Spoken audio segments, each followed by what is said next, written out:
Assalamualaikum warahmatullahi wabarakatuh. Waalaikumsalam warahmatullahi wabarakatuh. Alhamdulillah, senang sekali hari ini bisa bertemu Bu Sakinah kembali. Bagaimana kabarnya Bu Sakinah? Alhamdulillah baik. Ibu Inka sendiri bagaimana? Alhamdulillah baik juga. Tadi saya sudah melihat pembelajaran Ibu di kelas ya. Di OJT 2 ini saya tadi lihat ada beberapa aspek di sini.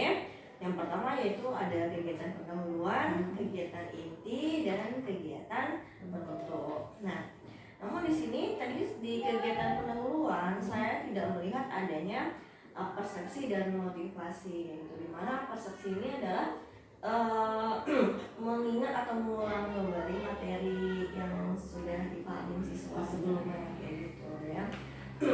Dan kalau untuk keseluruhan tadi saya sudah lihat sudah cukup baik, sudah cukup lengkap juga langkah-langkahnya. Nah, berikutnya tuh di kegiatan inti saya juga tadi melihat adanya kayak diskusi kelompok ya. Terus setelahnya itu kan ada presentasi tuh. Nah, di situ saya hanya melihat hanya satu kelompok saja yang tampil ke depan. Itu bagaimana Ibu Sakinah? Apakah memang di perangkat yang Ibu buat memang hanya satu atau bagaimana itu? Nah, kalau dia benar tadi hanya satu kelompok saja yang tampil untuk mempresentasikan hasil kerja mereka. Mengapa demikian? Karena pertama, tadi saya sempat berkeliling melihat jawaban siswa masing-masing kelompok. Rata-rata itu jawabannya sama. Jadi makanya cukup satu kelompok saja yang maju untuk mempresentasi. Nah, kelompok lain menyimak atau menambahkan ide. Nah, mengingat juga waktu di sini kan 2 JP.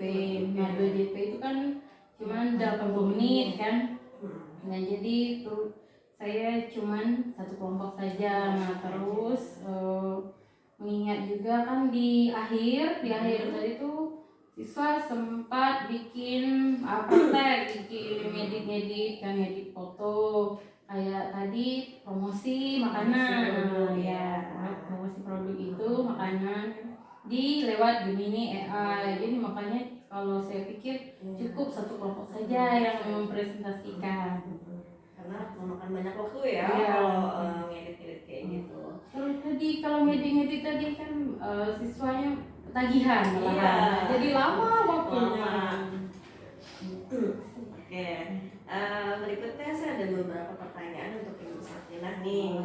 Bagaimana? Apakah Ibu sudah siap? Insya Allah siap. Baik. Untuk pertanyaan pertama, sebelum lanjut ke pertanyaan-pertanyaan yang lainnya, saya mau nanya dulu nih, bagaimana perasaan Bu Sakinah nih terkait pembelajaran hari ini, terkait dengan OJT 2 di modul 3 ini? Kalau perasaan saya setelah melaksanakan pembelajaran ini terkait OJT 2 kan sangat senang sekali. Yang pertama itu menambah wawasan juga untuk siswa, terus pengalaman baru juga untuk saya. Nah, jujur di sini baru pertama kali ngajar coding. Yang awalnya kan ngajar cuma matematika terus larinya ke coding. Jadi ini pengalaman yang baru harus belajar dari awal kan. Tapi cukup seru sih. Karena di sini kan banyak praktek kayak gitu, praktek pakai teori ya. Kalau matematika kan cuma teori kan.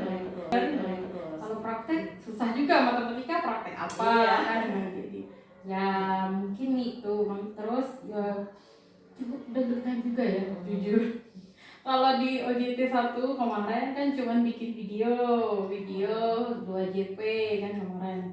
Nah, kalau sekarang observernya langsung terjun. Jadi agak deg-degan kalau kita ngajar dilihat dari observer, apalagi dari SMP lain kan. Tambah lagi deg-degan.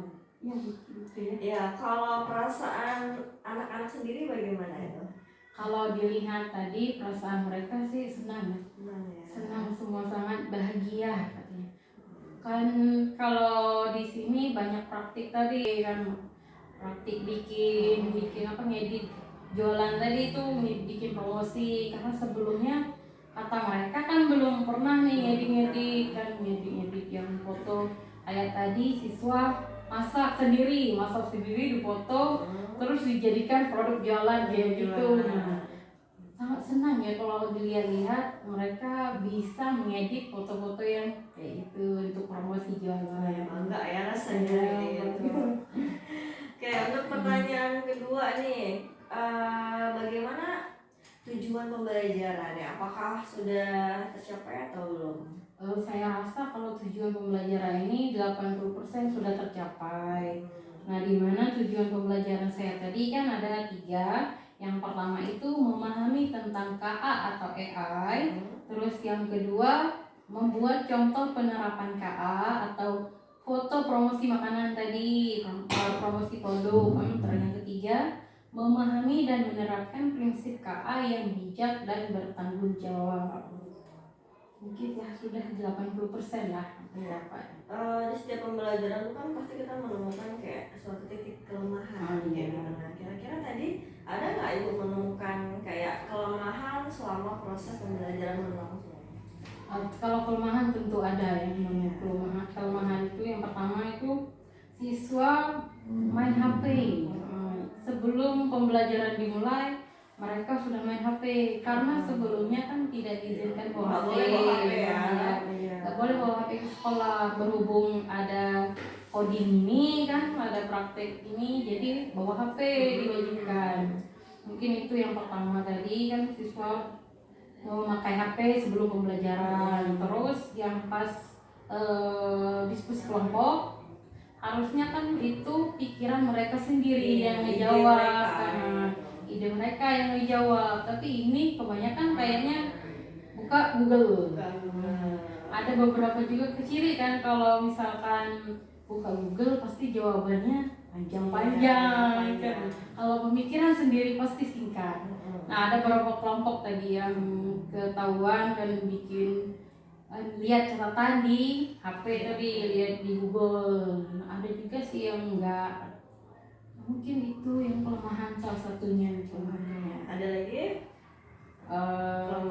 Kelemahan yang lainnya jaringan. Jaringan tadi. Terus ada yang mungkin HP-nya terlalu berat atau gimana kan? Atau mungkin HP orang tuanya kayak gitu. Nah, itu. Jadi ada beberapa yang nggak bisa support kayak gitu ya. Jadi terpaksa lah HP gurunya yang dipakai. Jadi bagaimana nih solusi atau langkah Ibu Sakina untuk mengatasi kelemahan itu? Nah, kalau yang pertama tadi yang masalah sebelum mulai pembelajaran mereka main HP, mungkin ya solusinya sebelum mulai pembelajaran HP-nya dikumpul terlebih dahulu. Setelah itu kan udah mau pembelajaran dimulai, baru dikembalikan ke mereka. Nah, setelah selesai pembelajaran baru dikembalikan ke guru lagi. Nah, mungkin itu. Atau ada alternatif lain kayak gitu solusinya ya? Ribet nggak kira-kira nih, bolak-balik kayak gitu? Agak ribet ya. Nah, kalau misalkan mereka melanggar, yang kan tadi buka HP saat dia cari jawaban, cari jawaban. Nah, solusinya kita bikin kesepakatan kelas. Kalau ada yang melanggar tadi, pasti ada konsekuensinya, yaitu disita oleh guru HP. Takut tuh pasti siswa. Nah ya, takut. Kalau ngomong disita pasti takut mereka. Sekarang pertanyaan berikutnya berbicara tentang tantangan. Pasti dalam setiap proses itu ada tantangan ya. Kira-kira tantangan apa yang Ibu temukan di proses pembelajaran tadi? Tantangan yang pertama itu perangkat elektroniknya. Kalau masalah di bawa gadget tadi, takut disalahgunakan oleh siswa ya. Nah, kalau misalkan ada laptop atau komputer gitu di sekolah, mungkin bisa mereka lewat komputernya aja. Kan tidak semua siswa itu bisa menggunakan komputer. Tapi kalau misalkan kita ajar pelan-pelan secara yang positif, mungkin kan mereka nggak bisa menyalahgunakannya, karena mereka tuh kebanyakan nggak bisa menggunakan komputer kan.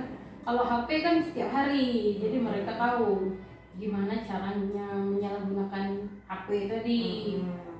Kalau solusinya itu sih terus jaringan tadi, Ya. jaringan yang mungkin disiapkan dari sekolah, misalkan wifi kan, wifi sekolah. Ya tadi terpaksa lah hotspot. Bu minta hotspot ya pakai hotspot. Itu solusinya ya? Ya. Solusi menghadapi Oh tantangan iya, itu. solusinya menghadapi.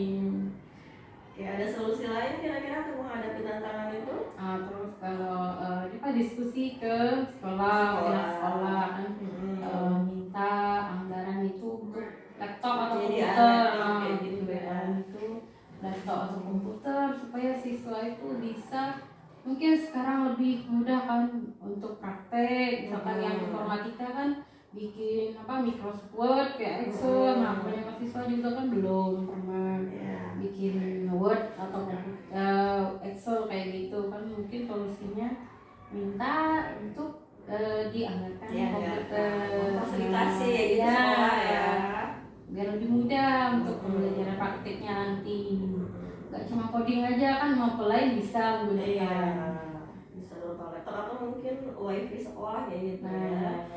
Oke, pertanyaan terakhir nih, bagaimana harapan Ibu Sakinah terkait dengan mapel coding dan kecerdasan artifisial ini untuk kedepannya supaya mungkin lebih baik lagi kayak gitu kan, dan terkhusus di SMP yang Ibu ajar, SMP Negeri 4 Tobuan ini, harapannya apa kira-kira? Harapannya itu anak-anak itu bisa menggunakan teknologi yang bijak dan bertanggung jawab. Jangan menyalahgunakan teknologi, karena sekarang kan sudah banyak tuh. Kayak tadi banyak yang menyalahgunakan teknologi salah satunya kan.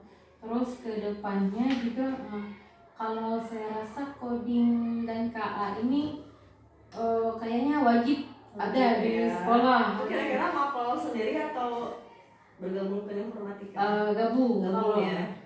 Kalau dilihat, kalau yang kemarin kan di kelas 9 ada yang belajar aplikasi Scratch. Nah, kan coding kita juga belajar tentang Scratch atau Pitoblock kan.